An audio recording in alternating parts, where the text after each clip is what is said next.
Physics Bites, a science podcast in English by the students of Notre Dame d'Instruction.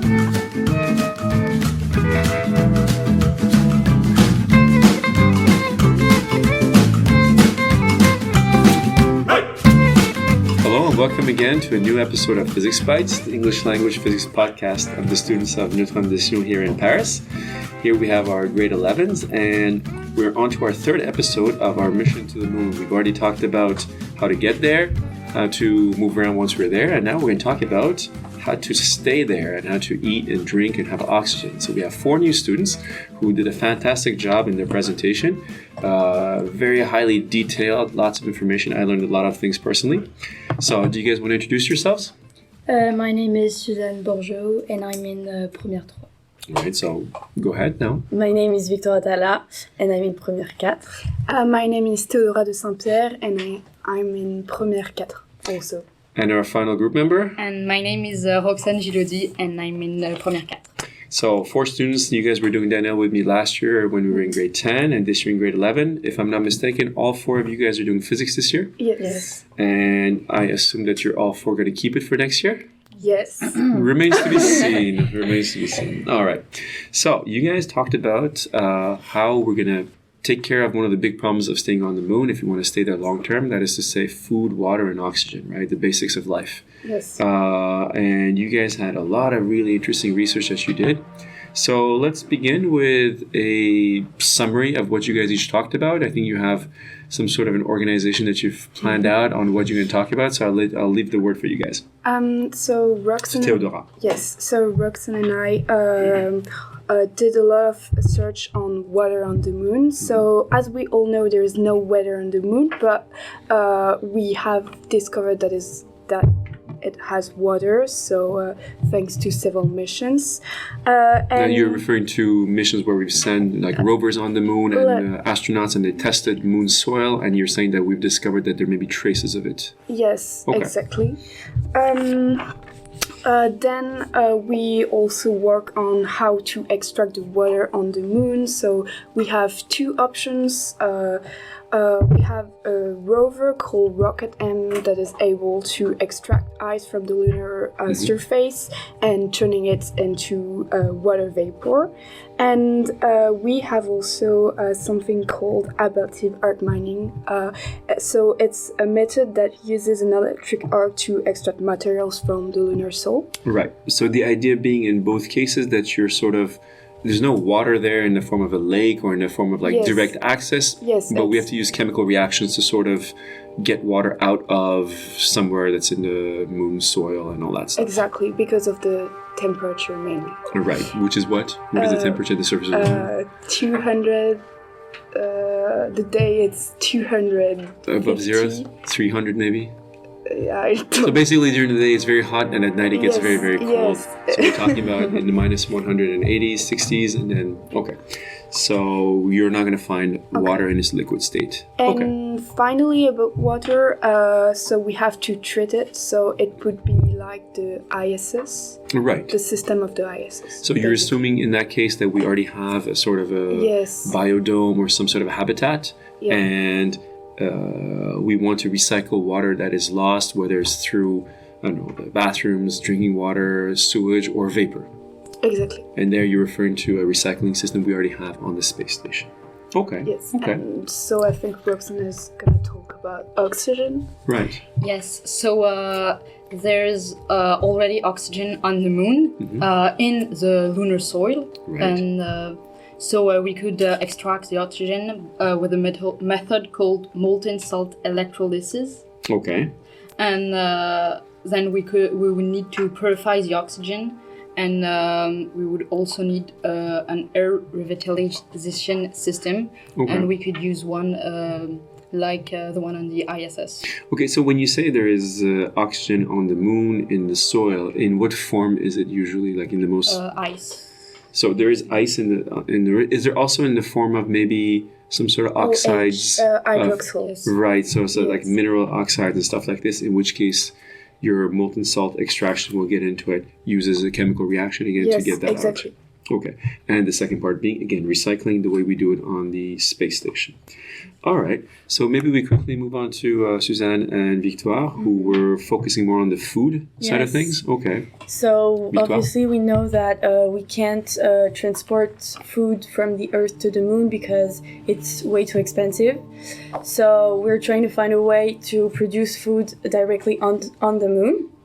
So and so the Suzanne? first solution is the yeast, because some researchers at Macquarie University and the ARC Center of Excellence in Synthetic Biology have found that the cells of the S. cerevisiae yeast Right.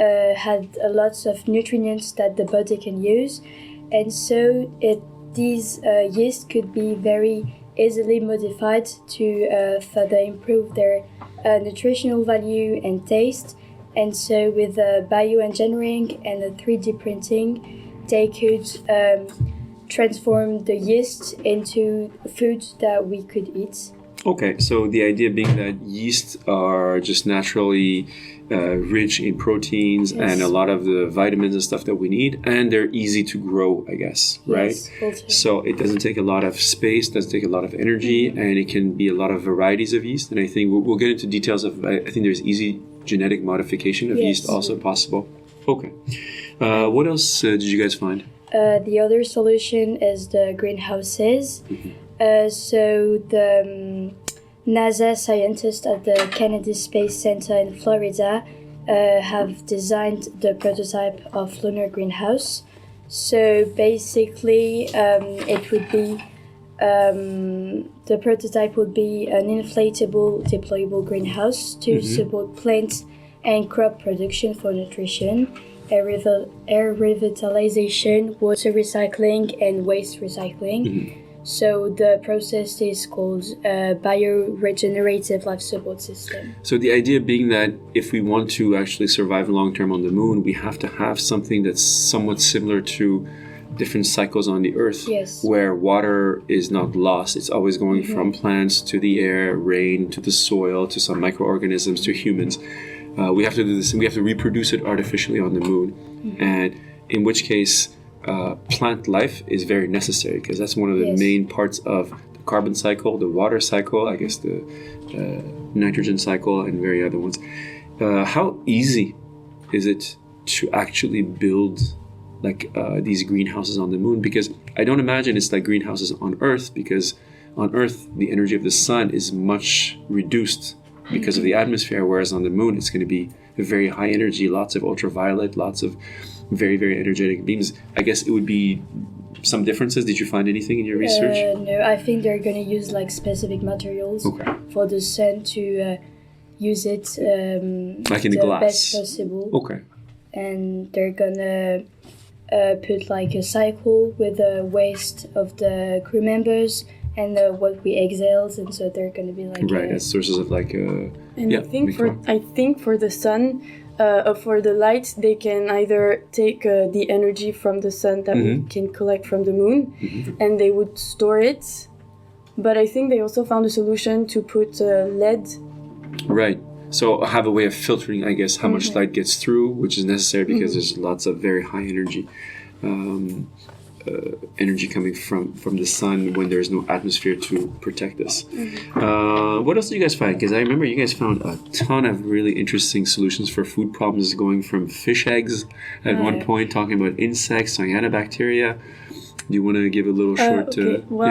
for the plants, we saw that, so we would put them in the greenhouse, but experiments have shown that plants can grow on regolith, so on lunar soil, but it's really complicated for them to thrive because the nutrients in the regolith are confined in tough minerals. Right. And so we found a solution that I don't know if it's been approved yet, but it seems really practical. It's the cyanobacteria, which is an algae, and basically it has many benefits because it could, first of all, it grows in every type of, we saw that it can really well develop in the... very extreme conditions, right?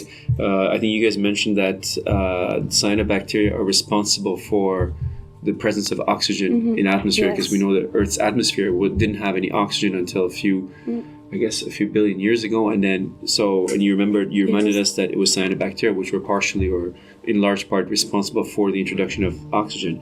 And so they can be on Earth in like very extreme conditions, like high temperature, low temperature. But they need water. But they do need water. Yeah. And sun, I think. So they would have to be connected to the cycle of water that we would develop on the moon. What else can they do, these cyanobacteria, when it comes to food? So they can break down these minerals so that the plants eat them. But they can also be broken down, and they contain nutrients that are very good for the plants, and so it would be really benefic. And also they can protect the plants against pathogens. They would allow them to be more resistant and less stressed. So there's only good things that can come of these cyanobacteria. And I guess they would be easy to grow, I suppose. Yes. I guess as long as they have what they need to grow, they can proliferate and do what they need to do. So they can be used for nutrients, they can be used for fertilizer, they can be used to extract the stuff from regolith without using a ton of energy, which was the first thing you brought up. And we could also use them to produce energy or many things. Because they seem like a miracle. Do you know if there has been any tests done on Earth in labs to see if they could adapt to lunar conditions? I think they did a test to see if they could adapt. So they tried to reproduce regolith and they introduced the cyanobacteria, and it did work. Okay, it seems like good news. What about insects? Even on Earth, we hear often about insects as a source of food for the future, when we're going to have more people than we can know how to feed. So, what is the use of insects? Is it worth the energy to take them there or not? Yes, because insects are really rich in proteins, fat, and vitamins. So if we would introduce them in the whole greenhouse, and it would create an ecosystem, because they would eat the plants and they would produce CO2, and we could add human CO2, and it would help the plants grow and so on. And it's not very costly. It's not hard to bring them on the moon, because an experiment has been done and we don't really know the results yet. But basically they just took the silkworm eggs. Right, this was the Chinese research. Yeah. Right? Yeah, go on. And they put them on a box, and then they brought them to the moon. And they tried to put it into a small ecosystem, and then they just started reproduction. Okay, so this is one of these tests. So when people ask, why do we send rockets into space and why do we send missions to the moon, this is stuff we're kind of testing. There's a lot of experiments that are planned, and you're saying that this has actually been tested and it works. We think sort of. Okay, yeah. They have been able to reproduce in those lunar conditions. Okay, while we're on food, fish eggs. Yes. Can you tell us a little bit about your fish egg thanks plan? to Cyril Prisbilla, a marine biologist and an aquaculture researcher of the University of Montpellier. Here in France. He found that the fish could survive to the mechanical stresses and the space launch. Right. And so they could grow into space, and after becoming like fish. Right. So when you call them fish eggs, they're actually fish eggs, right? This is what will become eggs later, fish later on. And you're saying we've tested that they can survive because the conditions for launch are very intense, whether it's pressure, whether it's forces because of the launch and everything, and then going into zero gravity.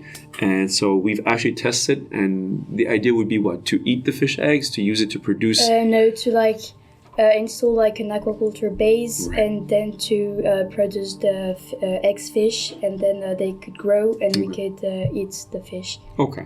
I start to get the feeling that there's a common theme in everything you say, the idea being at each point to sort of not just bring stuff to consume, but bring stuff so that we can actually build a cycle, a natural cycle like we have on Earth, and have it be sustainable in that way.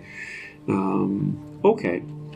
Maybe we can come back to the question of water and oxygen, so we can include Theodora and Roxane as well. We'll come back to food maybe later. Water. Yeah.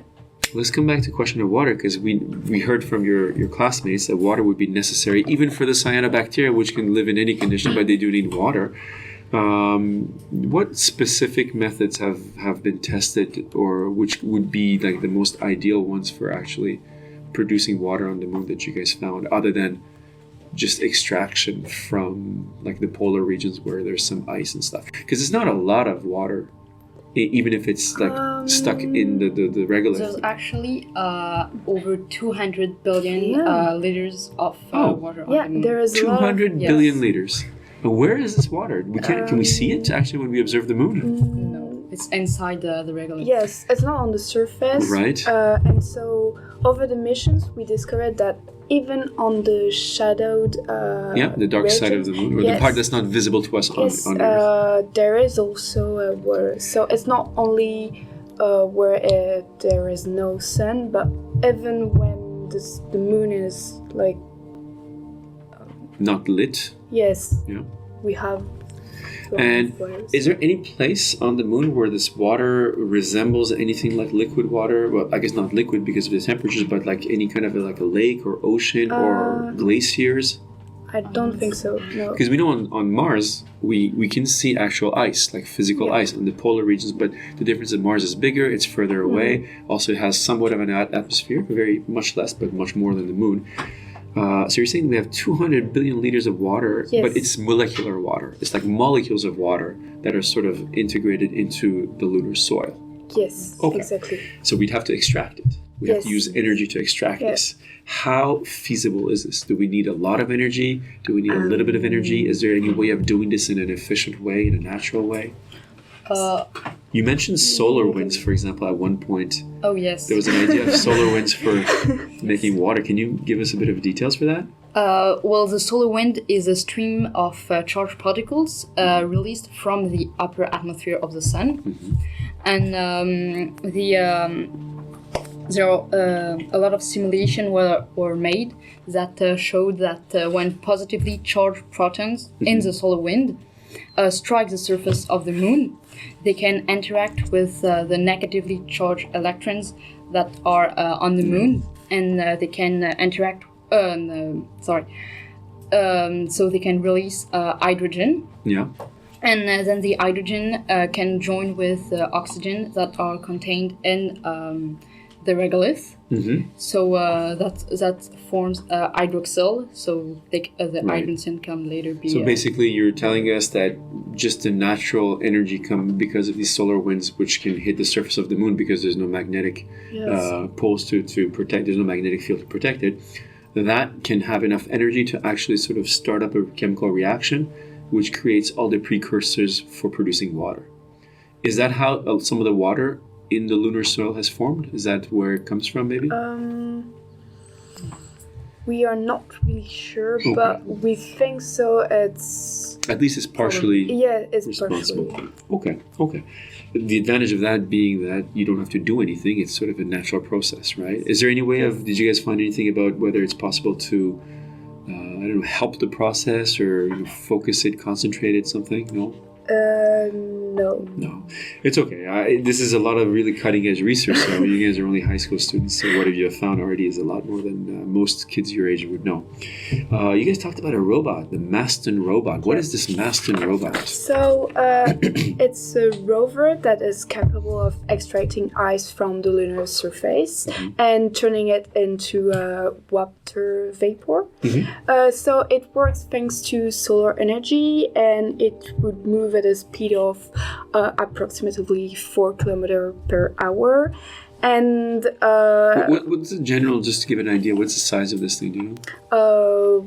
Is it big? Is it small? Is it like a big giant thing? Big. That it's 1 ton. Okay. Yeah. So it's fairly heavy, so it's not a micro thing, but it's not super big either. No, it's like the size of a car, I guess.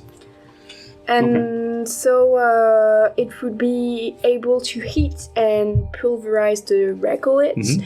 And then after it would be enabled to dip more than 2 meters below the lunar surface. Okay.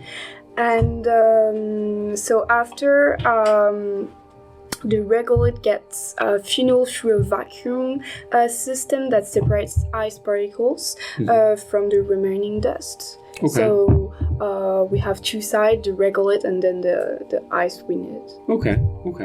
There were a few robots you guys mentioned. You mentioned the honeybee robot also. You talked about this one robot that would put a dome on the surface and like sort of heat it up. And then... Yes, I think it's the rocket and does that, or... it was using a rocket engine No, to... it's maybe for the oxygen. Yeah. Right, that's for oxygen, okay. And not for water. No. Okay.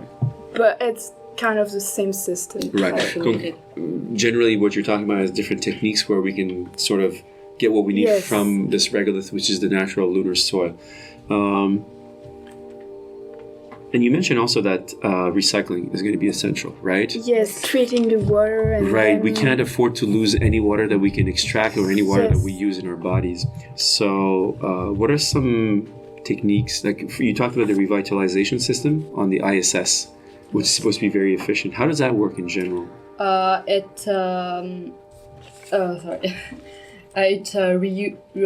collects all the water on the ISS and like the wastewater, for instance, the astronauts' urine or the astronauts' sweat. Yeah. So for instance, the sweat is an important source because it creates humidity, and so the air revitalization system collects all the humidity and the urine, and they treat them and then they can be reused. Is it very energy intensive? Does it need a lot of energy to do this? Or I guess if we've been doing it on space stations for a good 10, 20 years, then I'm sure we've managed to make it optimized so that it doesn't use up too much energy. What about water recycling systems? Do they work in a similar way? Oxygen recycling systems, I mean. I think it's exactly the same thing. The same thing. Okay. So this is stuff that we know works very well. Coming back to oxygen, you said something like there's a lot of oxygen in the regolith, something like 600 and... No, 40 to 45% of oxygen by weight in the... So technically, if we have the technology for it, we could get all the oxygen we need from lunar soil. Yes. I think we have the resources, but just we have to like transport them. Yes, the challenge is to extract it and to... So the first point would be to bring this equipment up there, and the second would be how do we have enough energy to run it in an efficient way. Okay. You guys talked about ablative arc mining. What is this ablative arc mining? This is an interesting one.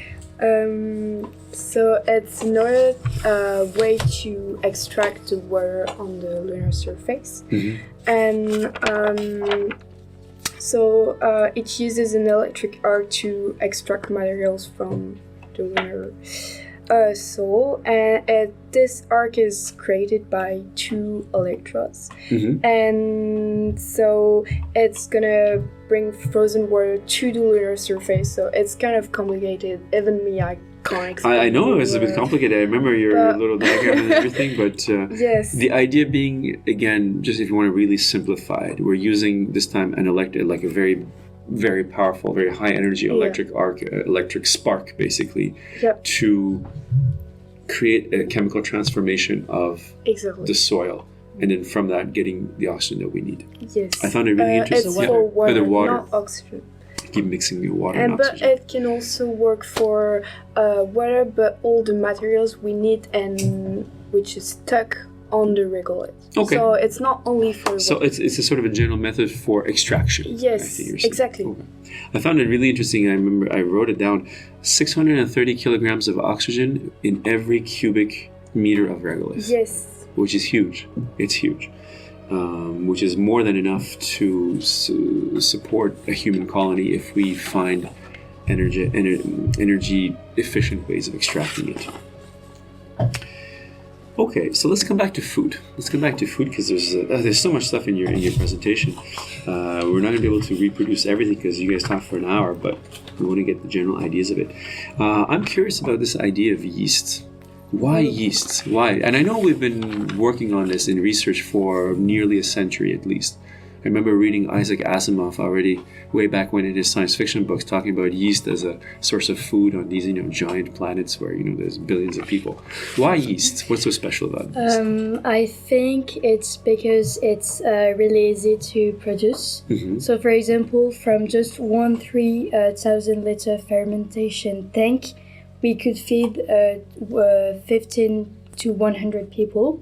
So that's huge. That's huge. And also they have a very high nutritional value. Which means what exactly? What do we mean when we say it has high nutritional values? They're loaded, they're rich in essential amino acids, proteins, fats, and carbohydrates. Right, so the essential amino acids being the ones that are absolutely necessary to produce the proteins that make the human body work.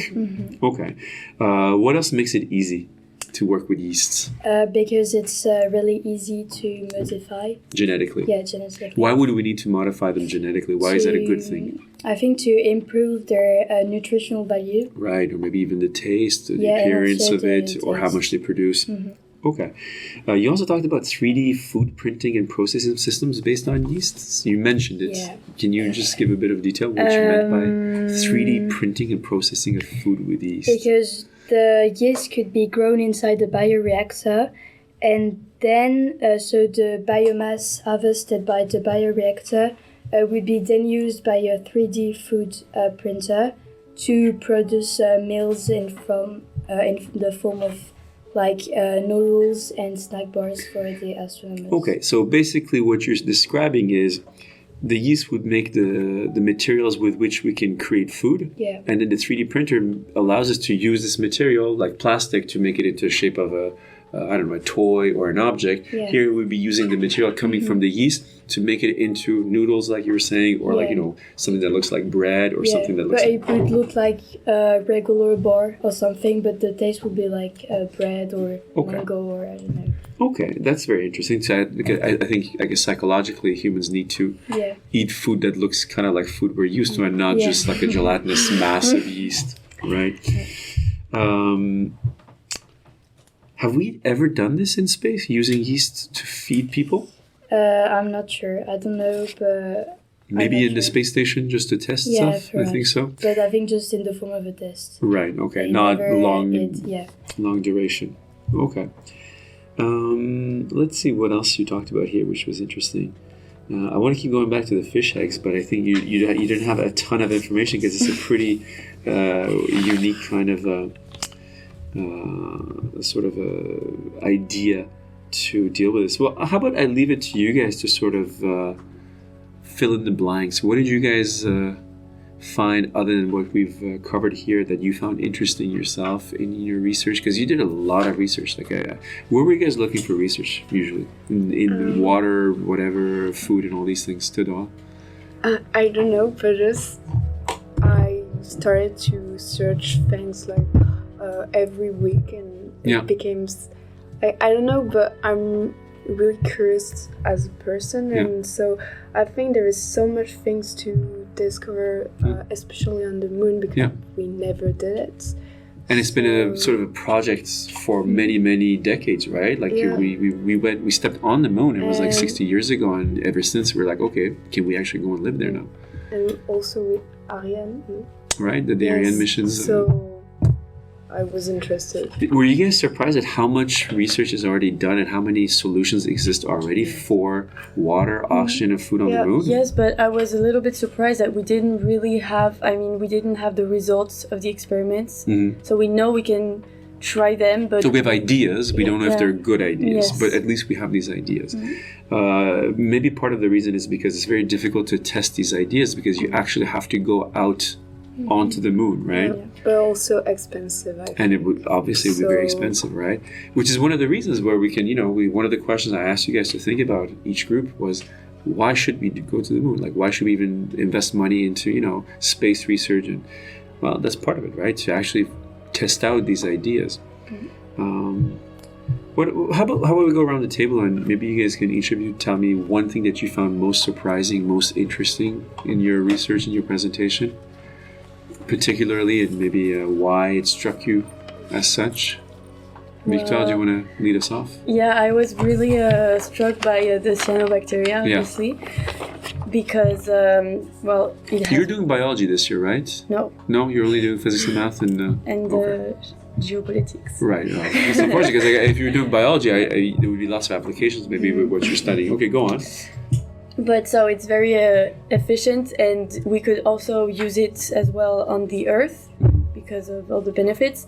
But what I found really interesting is that as it breaks down all the minerals from the regolith, then we could use all of them to build materials, because I saw that into the regolith there's iron, aluminium, and so we could use them to then produce like maybe spaceships or things like that. So basically what you're talking about is what we often turn to find the best solution for a problem, because nature has had billions of years to find solutions to the problems that we've been looking at for a few thousand years, and they usually find the best solution and most efficient in terms of energy. So basically these cyanobacteria are like little tiny robots and machines that can do a lot of stuff we want to do much better than we can ever think of it, and they're easy to transport, easy to sort of develop. And also when we break them down, it produces methane, which we could use as a fuel. As a source of energy. That's right. Or even if you want to develop an atmosphere on there. So basically they're perfect, right? You were struck by the perfection of cyanobacteria. Okay. Someone else, what did you guys find particularly interesting outside of the fish eggs? But it was the... you were going to say the fish eggs? Yeah. But why did you find the fish eggs so interesting? Because I found it very interesting because how strong they are. Because they could... they were, like in the experiments, they were exposed to much stronger vibrations as the Russian Soyuz rockets. And so, like, on the... For example, they took two species of fish, the European sea bass and the meager eggs. And after shaking, 95% of the meager eggs hatched, as opposed to 92% of meager eggs in the control group were alive. And also for the sea bass, 76% were survived on 82%. Right. So the idea of this being that the trip to get there would have to subject them to a lot of very, very high levels of vibrations just because of the natural forces that you have to overcome to get there. And the idea is that they can survive even very extreme sort of mechanical forces on them, right? And I find that funny, the idea of, like, you have some very intelligent person, researcher, sitting there like studying how shaking of fish eggs can have an influence on it. But that's research for you, right? What about Theodora and Roxane? Did you guys have any particular things that you found you want to... Well, I found really striking that there's already a lot of water and oxygen on the moon. And it's very shocking. I was not expecting that much. And we have a lot of solution to extract it and really use it. Okay, yeah, I agree with you. The numbers you gave us were very interesting. The 200 billion liters of water, the 630 kilometers of oxygen in every cubic meter. It's almost like everything is there. We just have to find a way of accessing it, right? The same as Roxane. So, yeah, but I think the most interesting part is what Suzanne and Victor worked, because I thought it was impossible and too complicated because we never did it. But actually, we have all the things to do it. Just money and so on. Money and investment and the people to actually do it, right? That don't and how to protect it also. Because there's the space weathering and... Yes, actually we can't do it because of political stuff.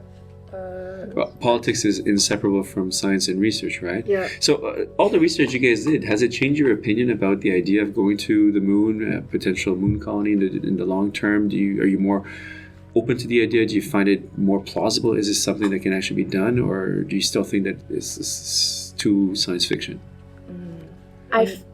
You don't have to all have the same opinion. You can have different opinions, right? Well, Roxane? I think I realize that it might be possible, at least for water, food, and oxygen, because we have a lot of resources. So.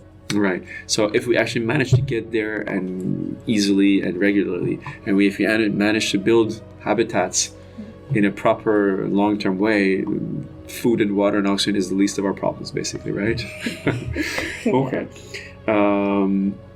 What would you do? Did any of you guys find anything interesting enough in there that would make you want to, I don't know, in your studies in the years to come, to turn to this, or potentially, like, want to put some time and energy into a project that is this far-fetched, but maybe less far-fetched than you thought?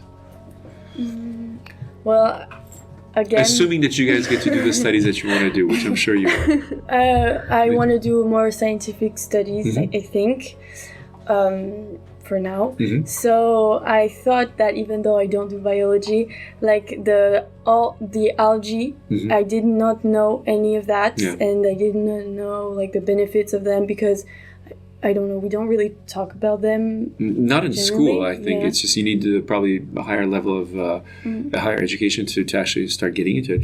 But I guess the other interesting thing is a lot of these solutions, we can actually probably use them on Earth as well. Yeah. Right? It doesn't have to be only for the moon, right? If we can use microorganisms to extract stuff from the soil on the moon, then we can do it on Earth as well, which means that we can use that instead of maybe stuff that produces lots of pollution. Any final comments? We've I think gone around the horn, touched on pretty much everything. Any final comments from any of you guys? It was very interesting to study. Yeah, I thought it was. There was a lot of interesting stuff. I learned a lot of stuff personally, which is not always the case necessarily when we do presentations. I think we can be very optimistic about it, because we didn't know at all that these topics could be doable. Right, or like, you didn't even know that you could even think about such problems, and now you're sort of exposed to it for the first time. I agree. All right, well, guys, you did a fantastic job. The presentation was great. The interview was great. I'm looking forward to seeing your posters, as is everybody else. So thank you very much. Thank you.